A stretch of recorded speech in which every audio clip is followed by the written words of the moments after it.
È stato ritrovato stamattina il cadavere di Enrico Usai, l'escursionista di Mogliano di 46 anni disperso da sabato nella zona di Punta Almana sopra Sale Maresino nel Bresciano. Dopo aver perlustrato i luoghi in cui si presumeva potesse essersi diretto, i soccorritori hanno trovato tracce del suo passaggio in prossimità di un canale molto ripido.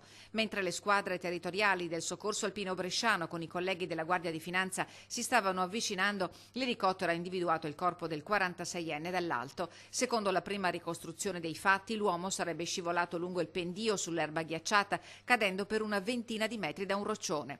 I traumi riportati ne hanno provocato il decesso. Grande appassionato di montagna, Enrico Usai amava trascorrere il tempo libero facendo lunghe escursioni. Il 46enne era oramai di casa a Clusane d'Iseo, dove si era trasferito per lavorare in una ditta di Sarezzo. Lunedì avrebbe dovuto trovarsi in Germania per una trasferta di lavoro, ma non è mai arrivato a destinazione, così i colleghi hanno dato l'allarme. La denuncia di scomparsa è stata presentata solo martedì mattina alla stazione dei Carabinieri di Conegliano Veneto, comune d'origine del 46enne, e sono immediatamente scattate le ricerche.